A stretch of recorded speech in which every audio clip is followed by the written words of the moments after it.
అలసిన వానికి ఓరడించు మాటలు. సహోదరుడు భక్త సింగ్ గారి పరిచర్య నుండి సేకరించిన అనుదిన ధ్యానములు.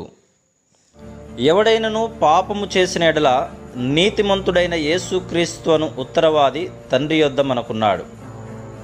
1 యోహాను 2వ అధ్యాయము 1వ వచనము. 1 యోహాను 2వ అధ్యాయము 1వ వచనములో ప్రభువైన యేసు మన పక్షమున ఎల్లప్పుడూ విజ్ఞాపన చేయుటకు సిద్ధముగా ఉన్న ఉత్తరవాది అని చదువుచున్నాం. ఇర్మియా గ్రంథము 50వ అధ్యాయము 34వ వచనంలో కూడా వారి విమోచకుడు బలవంతుడు, సైన్యములకు అధిపతియగు యెహోవా అని ఆయనకు పేరు, ఆయన బాగుగా వారి వ్యాజ్యమును కడముట్టించును అని చదువుచున్నాం. దేవుని పిల్లలైన ఇశ్రాయేలీలు తమ శత్రువులచే చెరపెట్టబడి ఉన్నారు.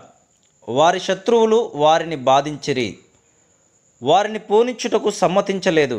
కానీ దేవుడు వారి విషయమై జోక్యం కలుగజేసుకొని ఆయన బలమైన శక్తిచే వారిని చెరలో నుండి బయటకు రప్పించెను.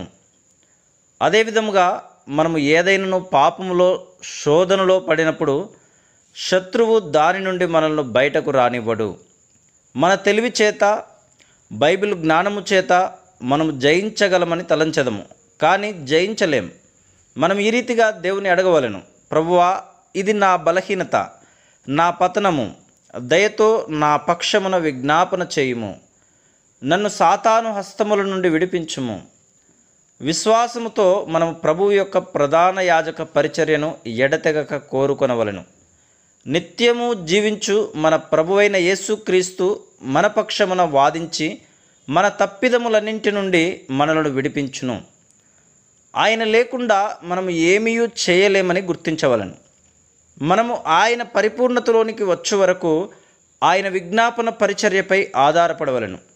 ఆ ఉద్దేశము నిమిత్తమే ఆయనకున్నదంతయు మన కొరకు ఇచ్చివేసి ఉన్నాడు. తన స్వరక్తముతో మనలను కొన్నాడు. 1 పేతురు 1వ అధ్యాయము 16వ వచనములో నేను పరిశుద్ధులను, మీరును పరిశుద్ధులయుండుడి అని చెప్పుచున్నాడు. కనుక మనము ఆయన పరిపూర్ణతలోనికి వచ్చుటకు ఆయన విజ్ఞాపన పరిచర్య మనకు అవసరం. పాత నిబంధన కాలంలో యాజకులు ఎన్నో వేల బలులను అర్పించిరి. కానీ వారు చేసిన ఈ పరిచర్య ద్వారా ఎవరునూ పరిపూర్ణతలోనికి రాలేదు. హెబ్రీలకు రాసిన పత్రిక 7వ అధ్యాయము 19వ వచనం. అయితే అవి ప్రభువైన యేసుక్రీస్తు యొక్క పరిపూర్ణమైన బలికి ఒక ఛాయ వలె ఉన్నవి. హెబ్రీలకు రాసిన పత్రిక 8వ అధ్యాయము 5వ వచనం. మెల్కీసెదెకు సర్వోన్నతుడైన దేవుని యాజకునిగా అబ్రహామునకు ప్రత్యక్షమై పరలోక ఆహారమును అతనికి తెచ్చెను. అదే అతనిని శోధన కాలంలో బలపరిచింది. కానీ అబ్రహామును పరిపూర్ణతలోనికి తెచ్చుటకు అతడు సహాయం చేయలేకపోయాను.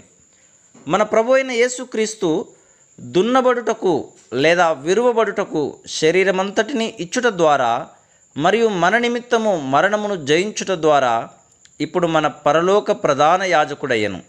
ఆయన ద్వారా మనము పరిపూర్ణతలోనికి తీసుకుని రాబడితిమి. హెబ్రీలకు రాసిన పత్రిక 7వ అధ్యాయము 24, 25 వచనములు. ఆయన పరిపూర్ణమైన ఒక్క బలి ద్వారా, ఆయన పరిపూర్ణత ద్వారా మనలను తన పరిపూర్ణతలోనికి తీసుకొని వచ్చెను. మనం పడిపోయిన ప్రతి సమయమున విరిగిన హృదయముతో, దీనత్వముతో ఆయన యొద్దకు వెళ్ళగలం. ఆయన ప్రధాన యాజకత్వము ద్వారా మనలను పైకి లేపును. అనగా మనము ఎల్లప్పుడూ పాపము చేయుచూ ఉండవలనని కాదు, కానీ మన మానవ హద్దుబాట్లను గుర్తించి ఆయన యాజకత్వ పరిచర్యపై ఆధారపడవలెను.